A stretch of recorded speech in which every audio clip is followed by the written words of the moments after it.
So here we are again. Again? Bill's Buzz. We'll have to stop meeting like this. I'll give it another name. I'll give it another name. Yeah. So, question and answer session. Before we do that, before we get into that, what's your last few weeks been like? Any news? Cinema today. Well, fantastic good news, isn't it? We've been working with them for about the last 6 to 9 months. Obviously, with the DFE building being constructed, it wasn't possible to That's the one outside the office here, isn't it? And that's nearly finished now. On that subject, we'll be running tours of it. Right. So people are, if you look out for the details, we'll be probably the back end of the year, September, November, December. Right. Just seeing what it's like. But we couldn't build the two at the same time. I mean, it's going to be bad enough building that next door now.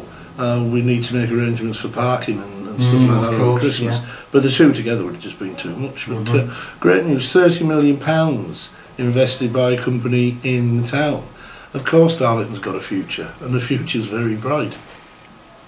Well, talking about money, because you mentioned £30 million there, finances this time. Oh, right, yeah. Now, here's a question for you. Have you or any of the Cabinet councillors had to take a reduction in your salary or allowances over recent years?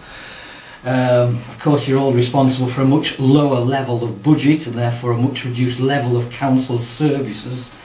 What do you have to say about that? Right, fair question. The members' allowances are set in line with local authority staff, and so no members had an increase for the same period of time that the staff has, which now from memory is about 5-6 years. So nobody's had an increase. I think we're probably the lowest paid members, leaders, etc. in Tees Valley, which I don't have a problem with my allowance. I don't claim mileage or anything like that. The only thing I do claim is for train journeys, because obviously they have to be paid for. In terms of the reduced size of the council, I can understand where people are going with that one, but if you take Veronica, she is still responsible for all adult social care in the borough, whether it's with a budget of 50 million or 45 million. Yeah. So reducing the spend doesn't necessarily reduce the responsibility. We've got less money for children's safeguarding, very topical subject given Rotherham, but still Cindy Hughes has got the same responsibility and the same job. In terms of my position, if you look at an awful lot of the things that I do, they're not directly related to the council budget. I mean, I just got back from London today, arguing the case for better rail connectivity. We've just made the announcement about the cinema next door. You've got Central Park. I put an awful lot of work into to biologicals and stuff like that. So it's not just directly related to the activities of the council. So we are seeing, of course, massive cuts to the council budget, cuts to the salaries of the least well paid and, of course, the least able to afford it. Have there been any increases to the salaries of senior management? As we've reduced senior manager salaries, and I understand why this irks with some people, but as we've reduced the number of senior managers, we now have the smallest management team of any authority. Obviously, they've had to take on more and more responsibility.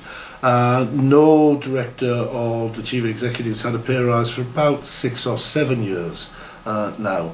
There's been some regrading, as there have been with junior staff, and some of the junior staff have been regraded up and some have been regraded down, tragically. But how else in a business where we spend probably 70% of our budget on staff, if you're going to take £20 odd million off us, it's going to show in the staffing costs. What about bonus payments? Have any of your executives had bonus payments? We don't pay bonuses. Right, okay. Now, I believe that there are currently 9 assistant directors on between 72 and 84k, and 5 other positions on over 100k. That's 14 people on over 70k. Can you really justify that then? Yes, if you look at the jobs that these people are doing, they're in charge of economic regeneration, bringing in multi-million-pound deals, as we've seen. You really don't want to feel the second 11 there, otherwise we finish up without jobs, we finish up without a future. If you look at child protection, adult protection, highways, all those other mainstream services, we in isolation can't just unilaterally reduce wage levels. We're in a competitive market to attract the best possible people for the job, and the going rate out there is significantly more than we're paying. We actually, again, don't pay at the top end, and yet many members of our staff say that, you know, happy to stay with us despite that.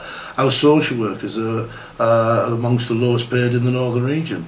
They're not happy, but they like working here, and they understand why it's like that. So no, I don't think that we're over generous with our pay, but I understand how it irks people when they see people get the job. What I would say is that, what is the salary, the going rate in the private sector?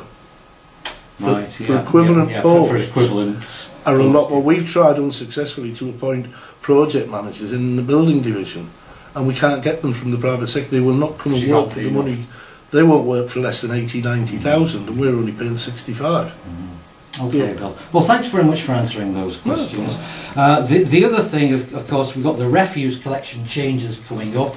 I mean, why the changes? Obviously, it's to do with saving money and also better for the environment as well. I mean, how much money is the council going to save? Each of the two changes will save around 400,000 each, which is 800,000. Now, without that, we would have been making even more redundancies, which would have impacted right across the board, and you know, the impact's been bad enough as it is. It's not. This is a step too far. I must admit, I was never ever a fan of wheelie bins, and even when we had to bring them in, and you know, people may or may not believe this, but I never wanted one. I hated them.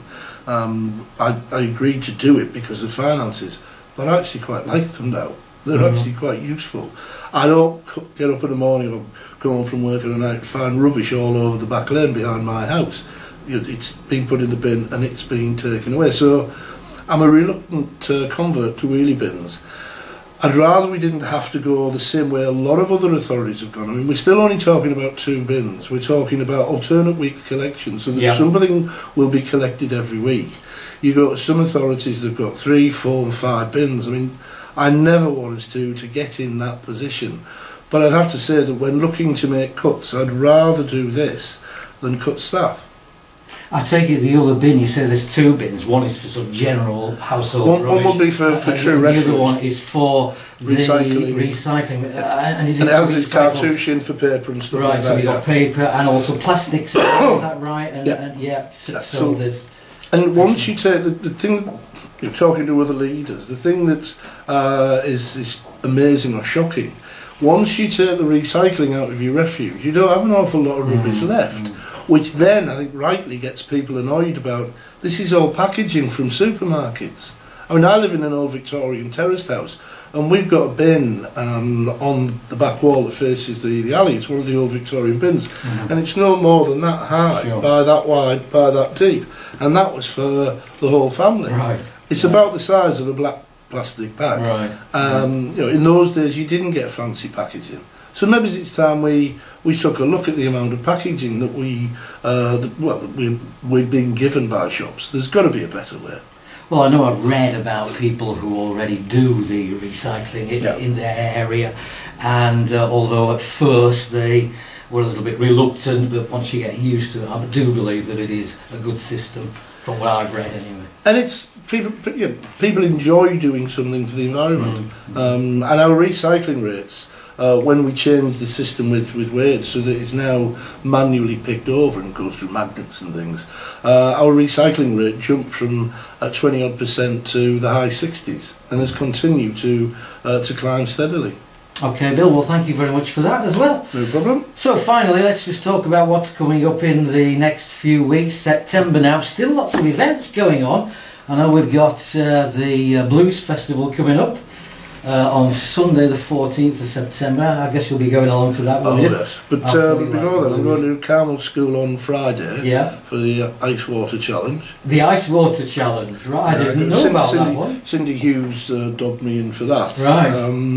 And then on Sunday, it's the football club's annual event on the Market Square, and along that's right. Well, along with Craig Barrett, I've agreed to go in the stocks. You and I. Are you going in the stocks? stocks? I'm in the stocks as well. Yeah. Excellent. Yeah. So now there's the forward to Blues seeing you Festival. I mean, as usual, Darlington for culture are doing a fantastic job. There's the R&B festival coming up. So there's a lot. Proms in the park as well, I believe, on the same weekend. Proms in both parks, in South Park and in North Park. Sure. They're both at it. It's contagious. And of course the Festival of Thrift at the end of the month, 27th. I'm doing the charcuterie course. I did the bacon making, like the charcuterie making salamis. Salamis. Right. Right. I did the bacon course last year, and I must admit, we haven't bought a packet of bacon since October last year. I now make my own bacon. It's dead easy. It's not difficult. So do you have to get a pig in or something? No.